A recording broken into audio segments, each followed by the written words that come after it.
Alright, I don't know if you remembered last year I came over here and I knocked all these old ones off, and as you can tell, they're growing back. See? And wanted to direct your attention to something. Some of these are useful for, they say medicinal purposes, but if you take these and you just grind them up and crush them up and make tea out of it, you're drinking, it's not medicinal, because you're really not performing any kind of, extracurricular activity to use this as a food or a beverage. So we just skip all the words medicinal. I don't use the word medicinal, but I wanted to show you something that I thought was pretty cool. We have Reishi here in Missouri, or a real close relative of a Reishi. And here's one right here. In case y'all have never seen one in Missouri, this is used for, well, like I said, what we usually do with these is we, when they get to a certain size, we take portions of them off. As you can see, this one's sporulating. See all the spores? But this one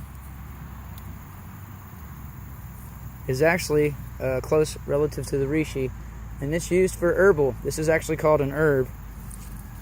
Anything that's plant material in the old traditional, your botanical people and your herbalists and things like that, they would call this an herb. They wouldn't, all plant material, all plant life was called herbs. If it was large, we say trees, of that nature. But everything was, back in the day, was pretty rudimentary and simple. If it was organic, it grew in a plant-like form, or from plants, they called those herbs.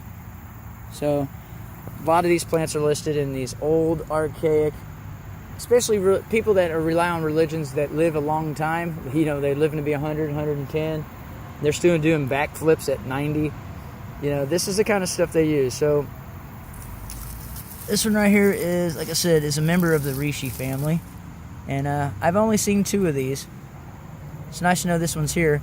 But what you do is, they grind these up and they make tea out of it. And some of these other ones are useful. You have some of these other Ganodermas. That's what they call these, are Ganodermas, mostly. Some of the names are a little hard to pin because there's possibly could be 2 or 3 on the same stump. See how these are growing? And as you can see, this one's sporulating. It's got powder all over the place. And it smells pretty decent. But notice, we broke the old ones off last year. So that means that these grew in a matter of a couple weeks on this stump. And now that we have spores for that Ganoderma right there, I'm definitely going to be very interested in that. And they'll get bigger. See, they'll get pretty big. But you have to be conscious when you're walking through. You might step on the mushroom. Like I said, when I think mushroom, I'm not thinking like that. I think mushroom is, you step on it, it goes, that's mushy. Kind of like the chanterelles. You step on it, it turns to squish, So, just keep your eye out. There's a large amount of fungus back here. So, we can, fungi, if you want to call it that. I just call it fungi most of the time. If you just keep your eyes open, just kind of look around. Especially, when it gets kind of like a cool weather, it's like, it's not quite breaking over 90. It's cool and it's been rainy. That's perfect. But, yeah, I wanted to show you this because where I'm from here in Missouri, these are kind of odd. You don't always see these. But that definitely is a member of a Reishi family. The Glossy Ganaderma, I believe, is the kind of the little pet name they gave it. Yeah, that is definitely one of them. But then we have these, and I'm sure these are useful as well. A lot of these, like I said, you grind them up and you boil water and you steep it or add it to your food. And they said it increases your longevity and your spirit. So, but yeah, I thought this was a very good find because of the fact I don't see these very often. And this is like I said, this is kind of a treat. There you go. So let's look at what it is. Like I said, you usually call these Glossy Ganaderma, and also known as a Reishi. But notice how it grows. It's like lacquer. It's like plastic. It's not a mushroom. No, look at that. It's not a mushroom. It's a, it's a stiffy. Okay, so like I said, they grow these commercially in Japan, but it used to be, I think it was for the priest, the emperor's personal, physicians. So, and that's what they would use it for. They would use it for healthcare purposes. But like I said, I don't ever use the word medicine, because if you're using this anyway, you're not sick. You're just, enhancing your vitality. I don't know if I want to collect some of these right now or not. I might come back here in a minute, see if we can find some other ones. Usually there's more than one if there's. But yeah, this is definitely a good find. There's only one, of course. Like I said, let's get a good photo here because. Oh man, my camera always wants to act goofy.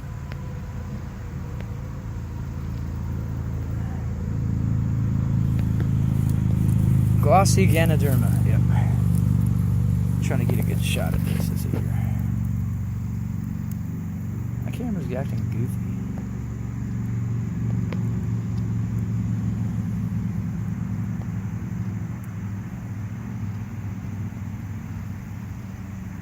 I don't think it's gonna work, kids. It used to work really good. I don't know what happened to it.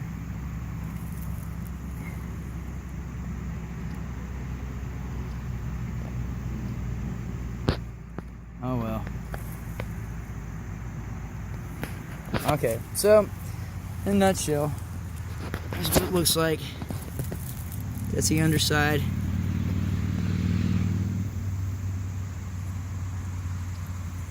It might be just too close. There we go. So that gives you kind of an idea what it looks like.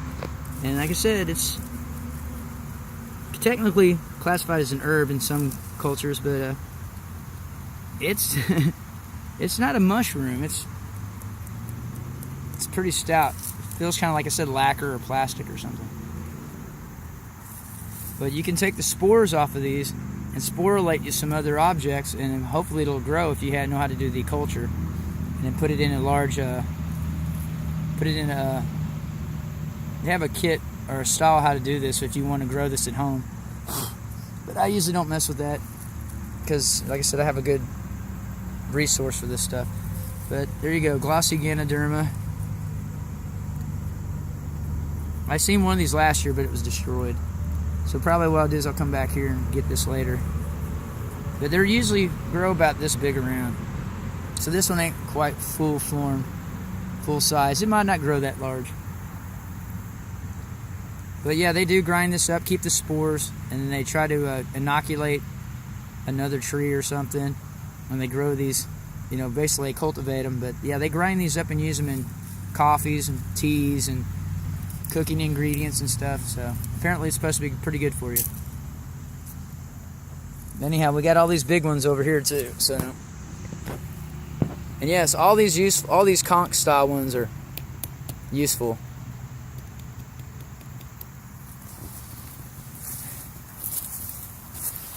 So let's walk around so we can find some other chanterelles. I'll come back here. I thought that was pretty cool.